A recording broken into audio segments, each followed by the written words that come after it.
नमस्कार दोस्तों। आज हम लोग देखेंगे पारिस्थितिकी तंत्र के प्रकार यानी फंक्शन ऑफ एन इकोसिस्टम। सामान्य परिचय क्या है?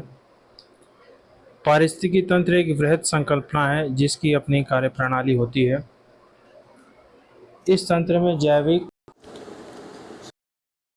आवश्यक आंतरिक ऊर्जा स्तर को बनाए रखने के लिए ऊर्जा तथा पदार्थों का निवेश होता रहता है, जिसके फलस्वरूप पारितंत्र सुचारू रूप से कार्यशील रहता है। अर्थात पारिस्थितिकी तंत्र की क्रियाशीलता ऊर्जा प्रवाह के प्रतिरूप पर निर्भर करती है, क्योंकि किसी पारितंत्र के जैविक संगठक के सभी पक्ष ऊर्जा प्रवाह पर आश्रित होते हैं। ऊर्जा प्रवाह पारिस्थितिकी तंत्र में जैविक एवं अजैविक पदार्थों के वितरण एवं संचरण में सहायक होती है। तो पारिस्थितिकी तंत्र के बारे में यहाँ बताया गया है कि पारिस्थितिकी तंत्र की संकल्पना एक विशाल है जिसकी अपनी कार्य प्रणाली होती है। जैसे कि घास पारितंत्र हो गया, तो उसमें एनर्जी का मुख्य सोर्स है सूर्य। फिर घास को टिड्डे को और बड़े जानवर पक्षी को खाते हैं। तो यही पारिस्थितिकी तंत्र हो गया जिसमें ऊर्जा का निरंतर प्रवाह चलता रहता है। तो ऊर्जा के स्रोत क्या है पारिस्थितिकी तंत्र में? पारिस्थितिकी तंत्र की ऊर्जा का प्रमुख स्रोत सूर्य है, इससे मिलने वाली सौर विकिरण। इसके अलावा भूतापीय ऊर्जा तथा ब्रह्मांडीय विकिरण ऊर्जा आदि के अन्य स्रोत हैं। यानी सबसे बड़ा स्रोत तो सूर्य ही है और उससे मिलने वाले विकिरण, और बाकी सब सूर्य से थोड़ा सा कम, जैसा कि आप सब जानते हैं। भूतापीय ऊर्जा तथा ब्रह्मांडीय विकिरण आदि ऊर्जा के अन्य स्रोत हैं। सौर ऊर्जा प्रत्यक्ष तथा अप्रत्यक्ष रूप से जैवमंडलीय पारिस्थितिकी तंत्र में पदार्थों के संचरण तथा चक्रण एवं पुनर्चक्रण में सहायक होती है। अर्थात जो एनर्जी है वो विभिन्न जीवों में फ्लो करती है, एक माध्यम से दूसरे माध्यम में। तो उसका जो सबसे बड़ा स्रोत है वो सूर्य ही है। अब अगला है भू रासायनिक चक्र। ये क्या है? पदार्थों के संचरण, चक्रण तथा पुनर्चक्रण की प्रक्रिया को जैव भू रासायनिक चक्र कहते हैं, जिसके अंतर्गत जल चक्र, गैसीय चक्र आदि को सम्मिलित किया जाता है। अगला है हरे पेड़ पौधे प्रकाश संश्लेषण क्रिया द्वारा सौर या प्रकाश ऊर्जा को रासायनिक ऊर्जा ग्लूकोज में परिवर्तित करते हैं। इस रासायनिक ऊर्जा का एक बड़ा भाग या हिस्सा श्वसन क्रिया के रूप में खर्च हो जाता है। शेष ऊर्जा का पौधों में बायोमास के रूप में भंडारण हो जाता है। इस बायोमास से ऊर्जा का एक स्तर के जीव से दूसरे स्तर के जीवों में स्थानांतरित होता रहता है। इस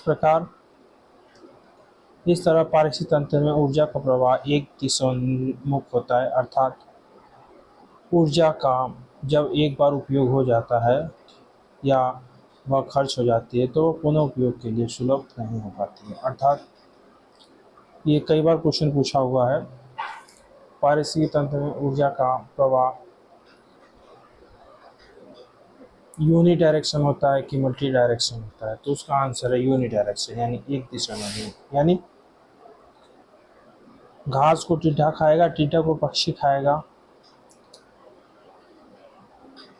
ये हमेशा होगा। घास को टिड्डा खाएगा, टिड्डे को पक्षी खाएगा, पक्षी को और बड़ा जानवर खाएगा।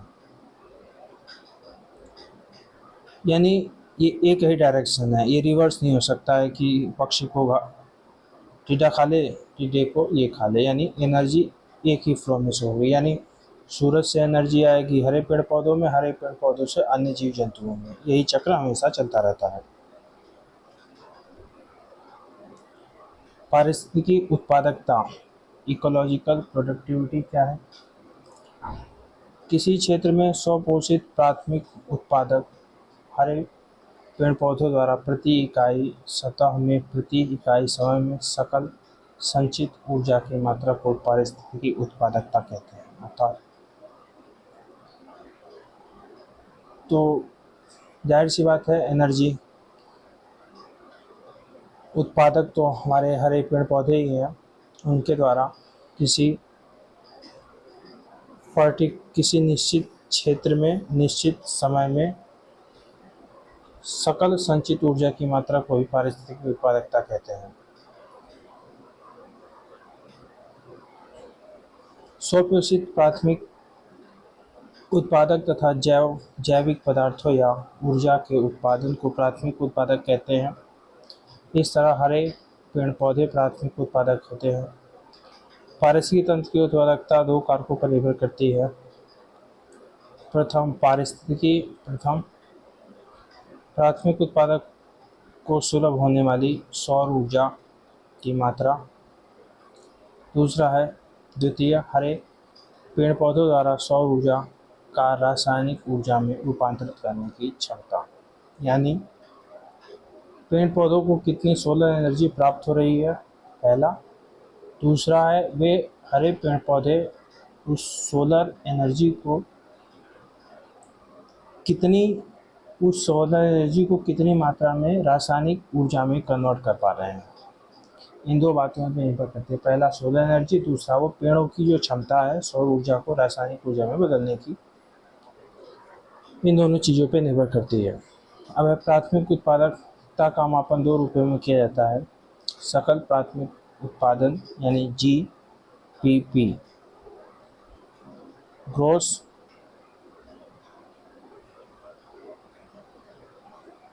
सकल प्राथमिक उत्पादन, दूसरा है शुद्ध प्राथमिक उत्पादन। तो इसको देख लेते हैं क्या है। प्राथमिक उत्पादक द्वारा आत्मसात की गई ऊर्जा को सकल प्राथमिक उत्पादन कहते हैं। यानी हरे पेड़ पौधों ने सूर्य से जितनी ऊर्जा अपने अंदर एब्जॉर्ब की है उसे ही प्राथमिक उत्पादन कहते हैं। पोषण स्तर 1 में श्वसन द्वारा खर्चे के बाद संचित ऊर्जा को शुद्ध प्राथमिक उत्पादन कहते हैं। अर्थात पोषण स्तर 1 में श्वसन द्वारा खर्च के बाद संचित सकल ऊर्जा को शुद्ध प्राथमिक उत्पादन कहते हैं। यानी जो पेड़ पौधों ने सूर्य से कितनी एनर्जी एब्जॉर्ब की उसको तो बोल देंगे सकल प्राथमिक उत्पादक। दूसरा है उस एनर्जी का जो प्रकाश संश्लेषण की क्रिया करते हैं, करने के बाद कुछ एनर्जी निकल भी जाएगी, जाहिर सी बात है। तो उसके बाद जो नेट एनर्जी पेड़ पौधों में बचती है उसे ही शुद्ध प्राथमिक उत्पादन कहते हैं। उत्पादकता को ग्राम प्रति मीटर स्क्वायर प्रति दिन में मापा जाता है। नेट प्राथमिक उत्पादक सकल प्राथमिक उत्पादन माइनस श्वसन द्वारा नष्ट ऊर्जा की मात्रा। शुद्ध प्राथमिक उत्पादन पौधों में जैव भार के रूप में संचित होता है। शुद्ध प्राथमिक उत्पादन पौधे में जैव भार के रूप में संचित होता है। यानी श्वसन के बाद कुछ एनर्जी तो पेड़ पौधों को अपने पास एब्जॉर्ब करते हैं, कुछ बाहर निर्मुक्त करते हैं। जो पेड़ पौधों के पास अपनी एनर्जी होती है वही जैव भार के रूप में संचित हो जाता है, जो शाकाहारियों एवं अपघटकों के लिए भोजन में काम आता है। किसी भी पारिस्थितिक तंत्र में प्रति इकाई समय एवं प्रति इकाई क्षेत्र में जीवित पदार्थों के सकल शुष्क भार को बायोमास कहा जाता है। यानी उसमें वाटर वगैरह निकालने के बाद जो उसका शुष्क रहता है उसे ही बायोमास कहा जाता है। ये डेफिनेशन काम की है, किसी भी पारिस्थितिक तंत्र में प्रति इकाई समय में किसी भी पारिस्थितिक तंत्र में प्रति इकाई समय एवं प्रति इकाई क्षेत्र में जीवित पदार्थों के सकल शुष्क भार को बायोमास कहा जाता है। बायोमास के अंतर्गत पौधों तथा जंतुओं के शुष्क भार को सम्मिलित किया जाता है। किसी भी क्षेत्र में बायोमास की वृद्धि दर को उत्पादकता कहते हैं। बायोमास की वृद्धि दर को उत्पादकता, यानी सिंपल डेफिनेशन उत्पादकता से क्या मतलब है, बायोमास की वृद्धि दर को उत्पादकता कहते हैं। और बायोमास क्या है, किसी भी पारिस्थितिक तंत्र में प्रति इकाई समय और प्रति इकाई क्षेत्र, यानी एक निश्चित क्षेत्र में, यानी जिसे 1 वर्ग किलोमीटर का एरिया है कोई, उसमें 1 घंटे में जितने भी जीवित पदार्थ हैं उनका हम अगर शुष्क भार लेंगे, वही है हमारा बायोमास। और बायोमास में वृद्धि दर को ही उत्पादकता कहते हैं। जबकि किसी क्षेत्र के समय विशेष में सकल बायोमास की मात्रा को उत्पादन कहते हैं। तो उत्पादकता और उत्पादन में अंतर है। उत्पादकता क्या है, बायोमास की वृद्धि दर उत्पादकता है, और किसी निश्चित क्षेत्र में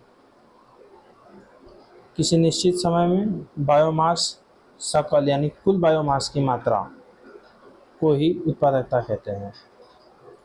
पायतंत्र उत्पादकता के संबंध में समुद्री उत्प्रवाह क्षेत्र महत्वपूर्ण है। समुद्री उत्प्रवाह से मतलब जो समुद्री धाराएं नीचे से ऊपर आती हैं उसे ही समुद्री उत्प्रवाह कहते हैं। तो इसमें वो नीचे से बहुत सारे पोषक तत्व ला के ऊपरी भाग में डालती रहती हैं, यही है।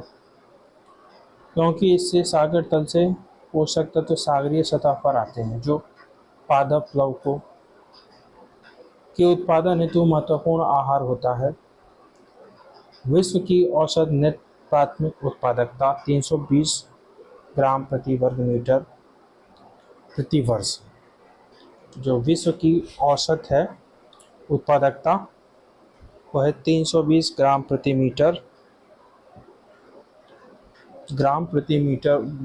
वर्ग मीटर स्क्वायर प्रति वर्ष। जबकि सबसे ज़्यादा उत्पादकता किसकी होती है, तो उष्णकटिबंधीय वर्षावन तथा दलदली क्षेत्र व एस्चुरी में विश्व की सर्वाधिक शुद्ध प्राथमिक उत्पादकता 2000 ग्राम प्रति मीटर स्क्वायर प्रति ईयर पाई जाती है।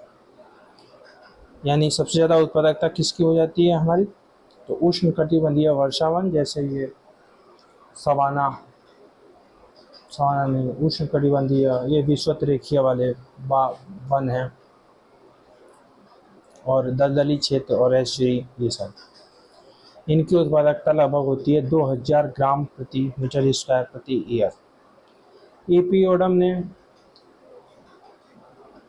जो पर्यावरण विज्ञानी थे, 1959 में विश्व स्तर पर स्थलीय पारिस्थितिकी तंत्र की प्राथमिक उत्पादकता को 3 स्तरों का अभिनिर्धारण किया था। पहला है उच्च पारिस्थितिकी उत्पादकता के प्रदेश, उच्च, मध्यम और निम्न।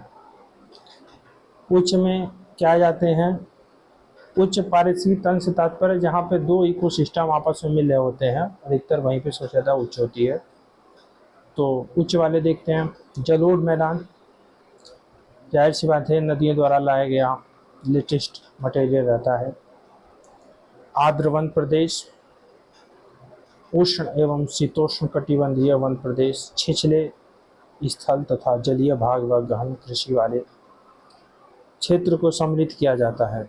दूसरा है मध्यम में, घास, छिछली झीलें, गहन कृषि को छोड़कर कृषि भाग आते हैं।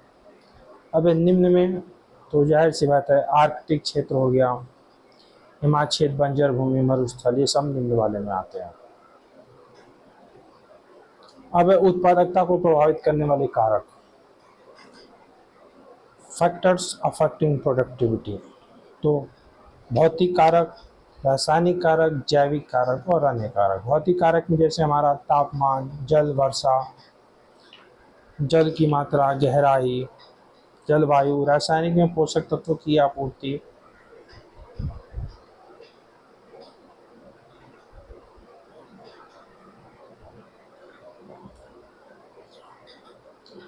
रासायनिक में क्या हो जाएगा, पोषक तत्वों की आपूर्ति।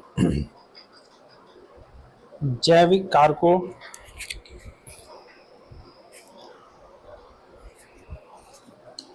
जैविक कारकों जैविक कारक में आ जाएंगे प्रजाति के विभिन्न जीवों में पारस्परिक क्रिया, सहजीविता, प्रतिस्पर्धा, परजीविता, तथा अन्य कारक, क्षेत्रीयता, सामाजिक संगठन जैसे, ये इम्पोर्टेंट है, बत्ती जल रही है यहाँ पे।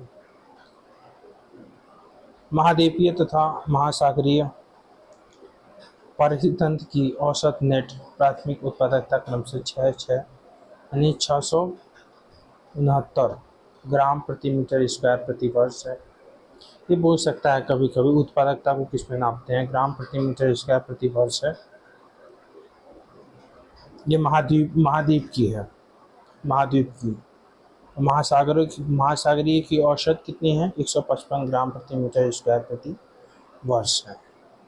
यानी देखा जाए तो महाद्वीप की उत्पादकता महासागर से ज़्यादा है, जो प्राथमिक उत्पादकता है। तो ये आ सकता है मिलाने के लिए कभी कभी। अब पोषण स्तर से क्या मतलब है, आहार तथा ऊर्जा एक वर्ग के जीव से दूसरे वर्ग के जीव में श्रृंखलाबद्ध रूप से स्थानांतरित होते हैं, इसे ही आहार श्रृंखला कहते हैं। तो फूड चेन से क्या मतलब है, जैसे वही चीज़ है हमारा कि टिड्डे को, घास को टिड्डे ने खाया, टिड्डे को यहाँ से इस फिगर के द्वारा समझ सकते हैं पोषण स्तर को, खाद्य श्रृंखला इस वाले में। जैसे ये हमारा है चारागाह क्षेत्र, पोषण स्तर को पहले 3 भाग, ये हमारा पोषण स्तर के प्रकार है, चारागाह, बायोम, तालाब, सागर। चारागाह में हमारा घास आ जाता है, फिर टिड्डा, घास को टिड्डे ने खाया, टिड्डे को चूहे ने, चूहे को सांप ने, सांप को बाघ ने, घास पारी तंत्र में। तालाब पारी तंत्र में उत्पादक होते हैं शैवाल, शैवाल को मच्छर लार्वा खाते हैं, मच्छर लार्वे को ड्रैगन फ्लाई, और ड्रैगन फ्लाई को मछली, मछली को रेकून। सागर पारिस्थितिक तंत्र में पहले पादप प्लवक होते हैं उत्पादक, इसको प्राणी मंद प्लावक खाते हैं, उसको मछली खाती है, मछली को बड़ी मछली खाती है, बड़ी मछली को शार्क खाती है। यानी पोषण स्तर तो हमारा सिंपल हो गया, एक सिंपल दिखता है। पढ़ते हैं इसके बारे में थोड़ा सा।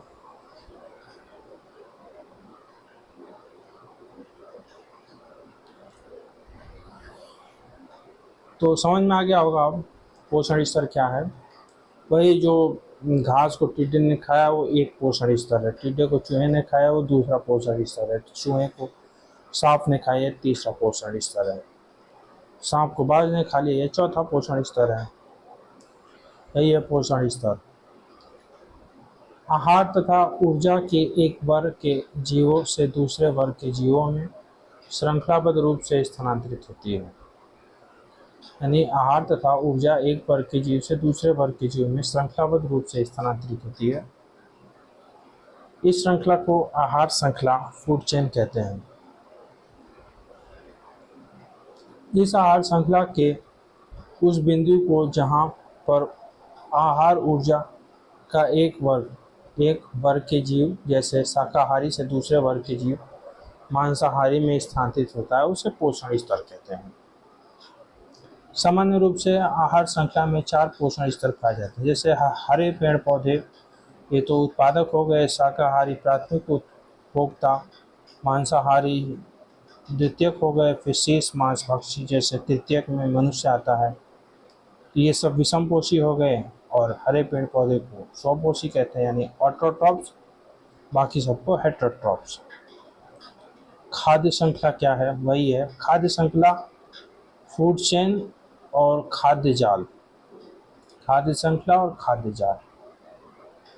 खाद्य श्रृंखला एक सरल है और एक सरल अवधारणा है और खाद्य जाल एक जटिल अवधारणा है। तो देखते हैं दोनों के बारे में।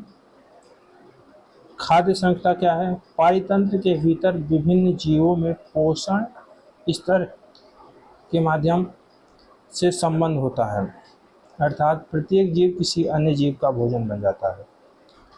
एक दूसरे को खाने वाले जीवों का अनुक्रमण एक खाद्य श्रृंखला फूड चेन बनाता है।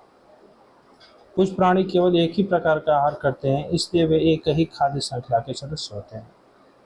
अन्य प्राणी अलग अलग प्रकार के आहार करते हैं, इसलिए वे न केवल विभिन्न खाद्य श्रृंखलाओं के सदस्य होते हैं, वरन अलग अलग खाद्य श्रृंखलाओं में उनके स्थान यानी पोषण स्तर भी अलग अलग हो सकते हैं। खाद्य श्रृंखला के प्रकार तो एक है चारण खाद्य श्रृंखला, दूसरा है अपरद खाद्य श्रृंखला। चारण खाद्य श्रृंखला या ग्रेजिंग फूड चेन। अपरद खाद्य श्रृंखला। चारण खाद्य श्रृंखला के अंतर्गत हमारी घास आती है, जिसमें उत्पादकता का काम करता है। घास को टिड्डा खाएगा, टिड्डों को पक्षी खाएगा, पक्षी को बाज खाएगा। अपरद खाद्य श्रृंखला के अंतर्गत लोग उल्टा चलते हैं, जैसे कि कचरा है। कचरे को जो छोटे छोटे बैक्टीरिया होते हैं, जीवाणु विषाणु, उसको हम लोग कीट या स्प्रिंग टेल यानी कचरे, मानव अपशिष्ट होता है जो घरेलू अपशिष्ट होता है, उसको छोटे छोटे जीव खाते हैं। खाते क्या हैं? उसको अपघटित करते हैं।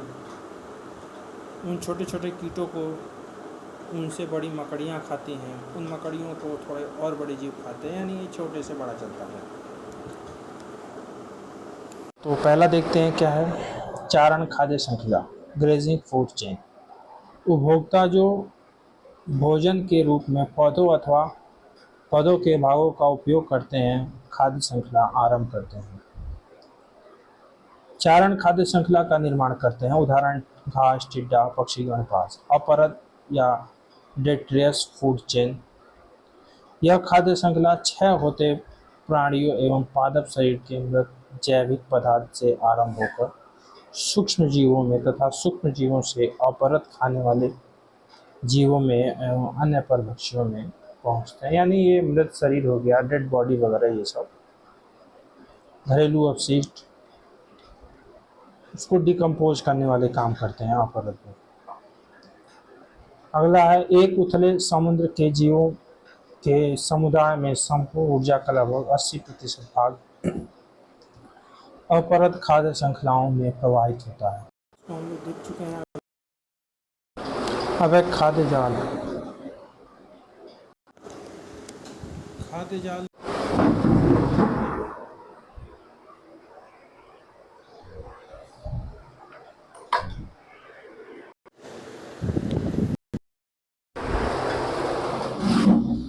अब है खाद्य जाल।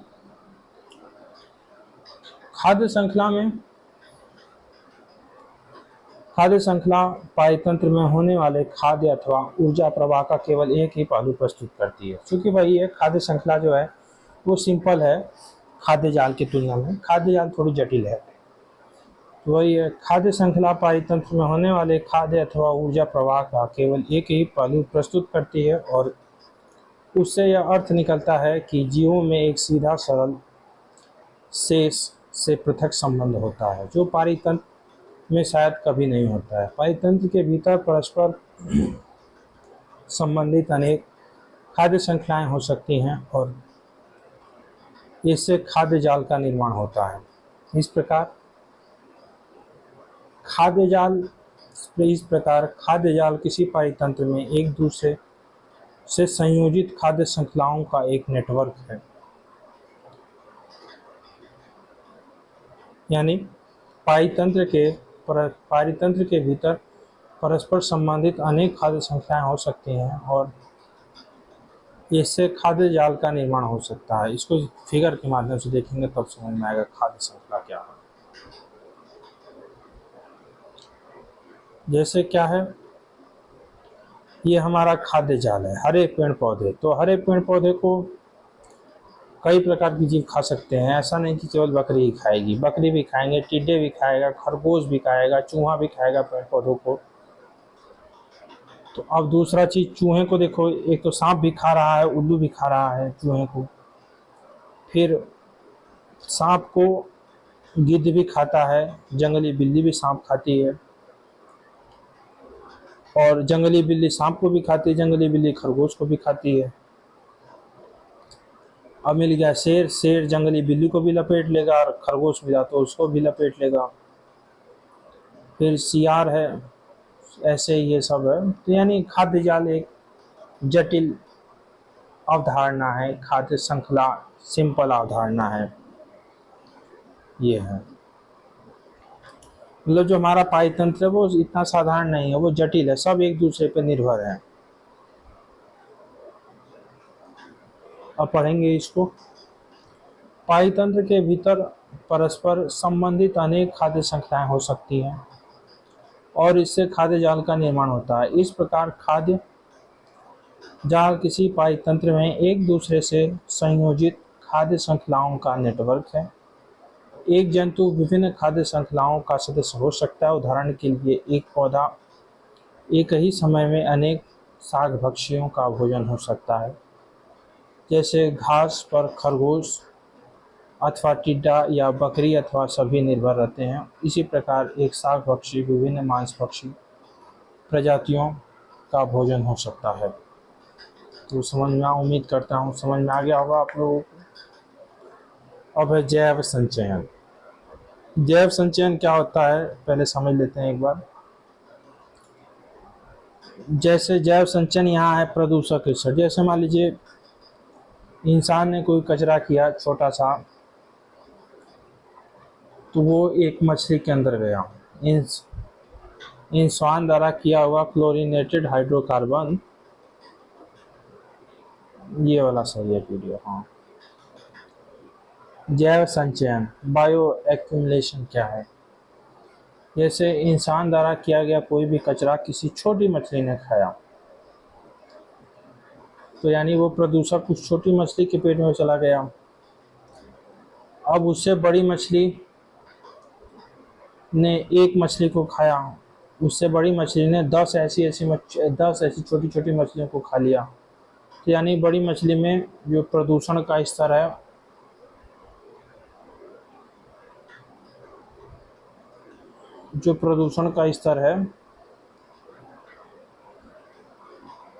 वो छोटी मछली से ज़्यादा, क्योंकि उसने 10 से ज़्यादा खा ली, बहुत सारी खा ली। अब इससे बड़ी वाली मछलियों को उससे बड़ी मछली खाती है, तो प्रदूषण इससे थोड़ा सा और जाता है। और सबसे ज़्यादा यानी जो प्रदूषण स्तर है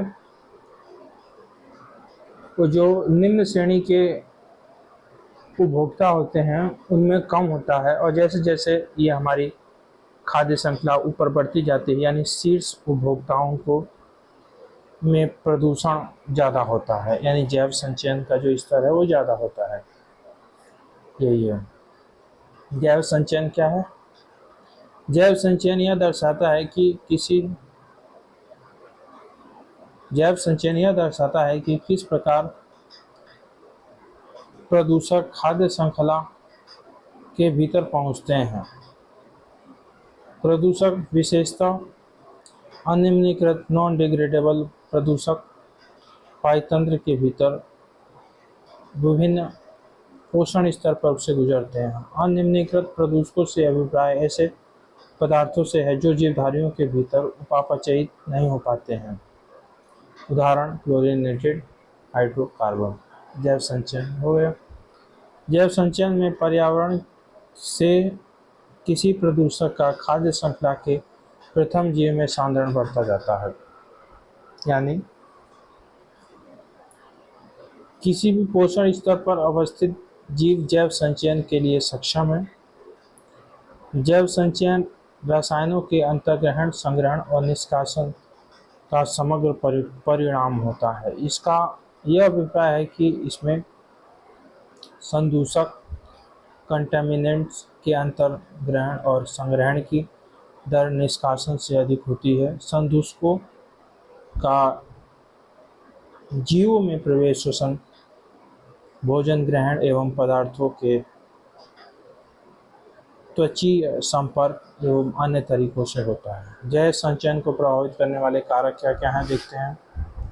जैव संचयन बहुत से पर्यावरणीय, जैविक तथा भौतिक कारकों पर निर्भर करते हैं, जैसे पदार्थों का ग्रहण करना, पदार्थों का भंडारण तथा भंडारण क्षमता, पदार्थों का निष्कर्षण, हाइड्रोफोबिसिटी, पानी में प्रदूषकों की सांद्रता, आयु, लिंग व प्रकार किसी जीव का। जैव संचयन को पार्ट्स प्रति मिलियन में मापा जाता है। अब इससे अगला नेक्स्ट पार्ट में आएगा, वीडियो ज़्यादा लंबी ना बने इसलिए।